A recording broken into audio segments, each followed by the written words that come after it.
Hello, dear viewers, and a very warm welcome back to our channel, where we keep you abreast of all the significant happenings within the royal family. Today, we have some truly heartening news emerging from the very heart of the British monarchy, Buckingham Palace. We'll be delving into a delightful and time-honored tradition, one that sees the King and Queen personally connect with people from every corner of the nation. It's an event that speaks volumes about continuity, service, and the enduring bond between the crown and its people. We're talking, of course, about the much-loved royal garden parties.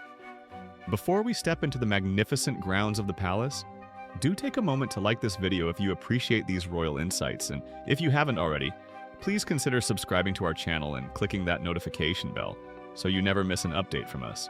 The tradition of royal garden parties is a truly venerable one, stretching back to the 1860s during the reign of Queen Victoria.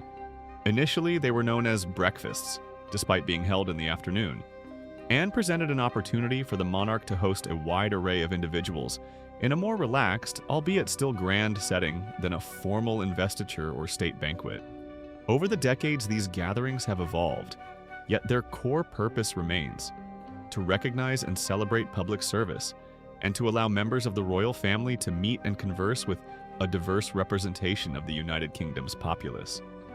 They are a cornerstone of the royal summer calendar, a vibrant testament to the monarchy's outreach. Buckingham Palace itself, with its sprawling and meticulously kept gardens, provides the most splendid of backdrops. Imagine those iconic 40 acres, a tranquil oasis in the bustling heart of London, transformed to welcome thousands of deserving individuals. And so, it was with a sense of joyful anticipation that the palace gates swung open recently. On a significant Wednesday, the monarch's office shared a wonderfully uplifting video, offering highlights from the very first garden party designated for the 2025 season, held at Buckingham Palace. This announcement itself: garden parties have returned for 2025. Accompanying the delightful footage signals a firm look towards the future and a robust continuation of these cherished events. It seems the planning and designation for next year's season are already in full swing, with this event marking a splendid commencement. The official statement elaborated, "This afternoon, the King and Queen hosted the first garden party of 2025 at Buckingham Palace. Their Majesties, joined by members of the royal family, met guests who have traveled from across the country to attend." This confirmation paints a picture of a lively and engaging afternoon, filled with conversation and connection. Indeed, King Charles III and Queen Camilla were reported to be in notably high spirits as they presided over this long-standing royal tradition. For King Charles in particular, his visible presence and cheerful demeanor at such a significant public event are undoubtedly a welcome sight for many, following his recent period of recovery. His dedication to his duties shines through, and these garden parties are a perfect embodiment of that commitment to public engagement. Her Majesty Queen Camilla, ever a steadfast support, was by his side, radiating warmth and elegance. The royal couple were not alone in their hosting duties. They were ably supported by other senior members of the royal family, making it a true family affair. The ever-diligent Princess Anne, the Princess Royal, was present, known for her incredible work ethic and no-nonsense approach to royal duty. Also in attendance were Prince Edward and Sophie, the Duke and Duchess of Edinburgh, who have increasingly taken on prominent roles and are much admired for their dedication. Completing the royal contingent were the Duke and Duchess of Gloucester, cousins to the late Queen Elizabeth II, who have for decades provided consistent and loyal service to the crown, often away from the full glare of the media spotlight, but integral to the fabric of the monarchy nonetheless. Their collective presence underscores the collaborative nature of modern royal duty. The guest list for these events is what makes them so uniquely special. These aren't gatherings of the usual society figures. Rather, the attendees are individuals who have made a tangible, positive impact in their communities. As the palace statement clarified, guests are nominated by charities and organizations with royal links and are invited as a thank you for their public service. This means the gardens are filled with people from all walks of life. Volunteers who have dedicated countless hours, local heroes, charity workers, members of the armed forces, educators, and so many others who have served their communities with distinction. It's a truly democratic cross-section of the nation, all brought together in recognition of their contributions. Can you imagine the sense of pride and excitement for those receiving an invitation? It's a once-in-a-lifetime experience for many. Now let's talk about the sartorial details, which are always of interest. King Charles was impeccably dressed for the occasion, adhering to the traditional dress code for gentlemen at such events. He wore a distinguished smoky gray morning suit, perfectly complemented by a smart light blue waistcoat.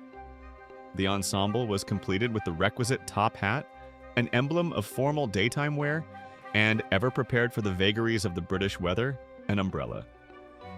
His attire spoke of tradition, decorum, and a timeless elegance befitting his role as monarch.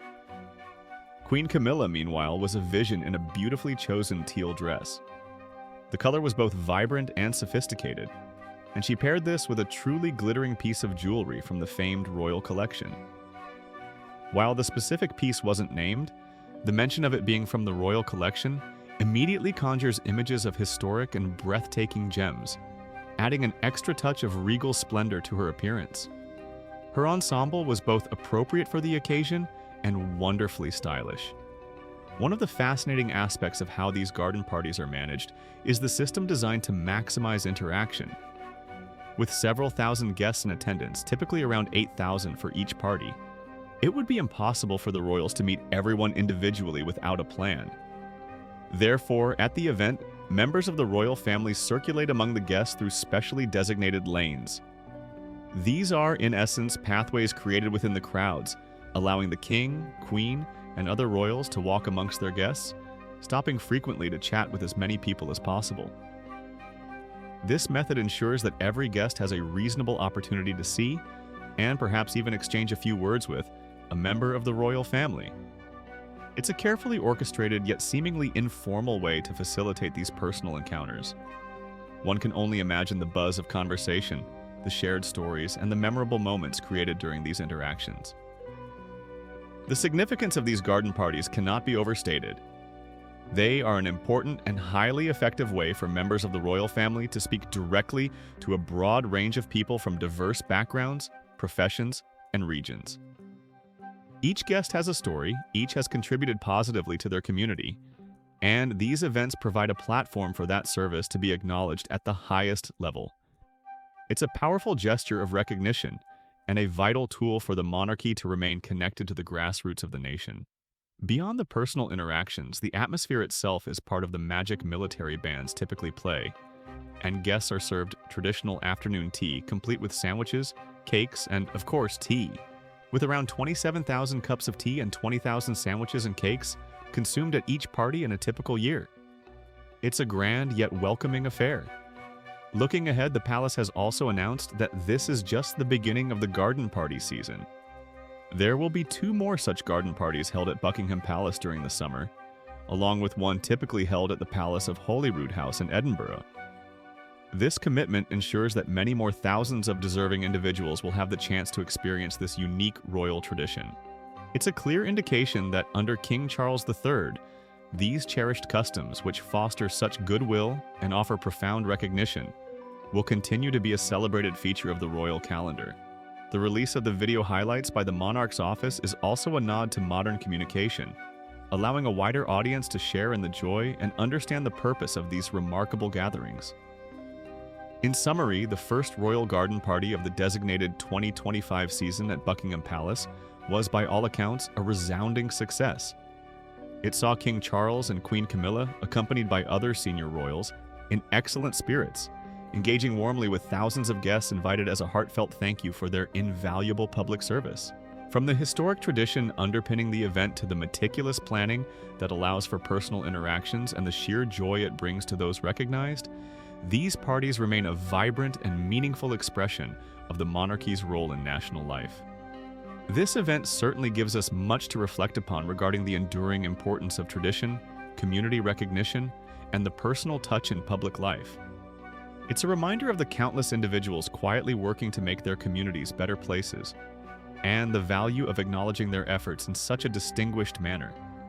What are your thoughts on the royal garden parties? Have you ever known anyone who has attended one? Or perhaps you've even been fortunate enough to receive an invitation yourself? We would love to hear your perspectives and any stories you might wish to share in the comments section below. Thank you so much for joining us today for this look into a truly special royal occasion. Don't forget to like this video if you found it informative, subscribe for more royal updates, and share it with anyone who you think might appreciate it. We look forward to welcoming you back to our channel very soon for our next royal update. Until then, take care and goodbye for now.